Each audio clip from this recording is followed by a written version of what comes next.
It is one of the most beautiful places on Earth. Just a few years ago, the economy was booming, poised to become the 5th largest in the world.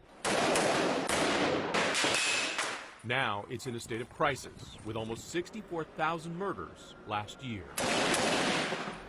Add to that, the economy is in deep trouble. It's a terrible situation. Felipe Moura Brazil is a conservative journalist here. He told us Brazilians were fed up living in a country riddled with corruption. People started to see that they were stealing from taxpayers. He also blamed an array of expensive social programs for bloating the government.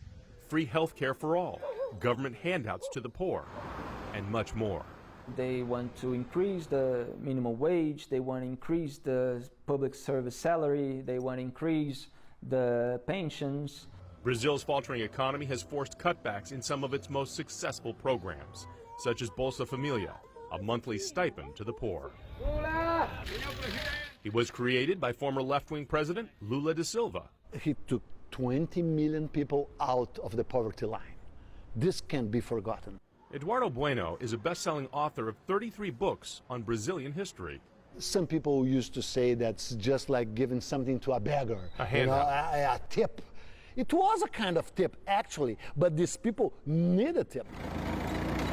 People like Silvano da Silva, who we met inside one of Rio's poorest favelas. There's limited running water, intermittent electricity, and the sewage runs right into this canal. Silvana has 6 kids and a job sorting trash at the dump. She told us her stipend has gotten smaller recently, $90 a month. What would happen if the stipends went away? It'd be very bad, she told us. I have a job and a small income, but I know others who depend on it entirely. The economy has also impacted the socialized healthcare system, which has been underfunded and mismanaged for years.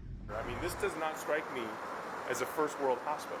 Dr. Jose Bonamigo took us on an unannounced visit to one of the premier public hospitals in Brazil. This place looks like it's falling apart. Yes, it is.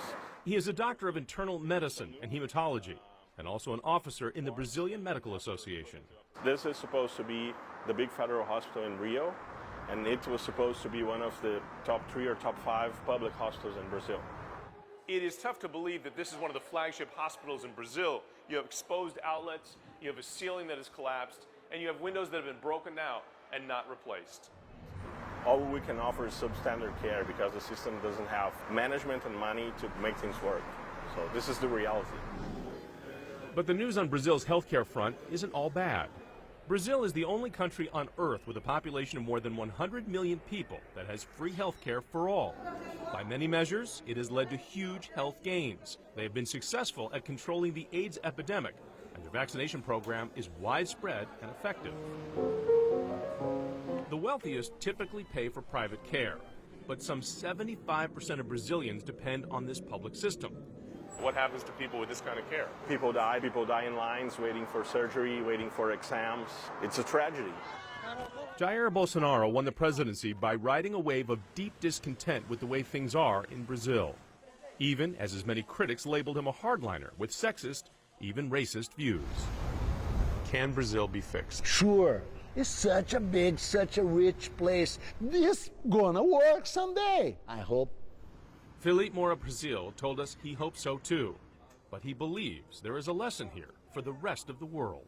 To see what happened in Brazil and don't imitate us. For Full Measure, I'm Jonathan Elias in Rio de Janeiro.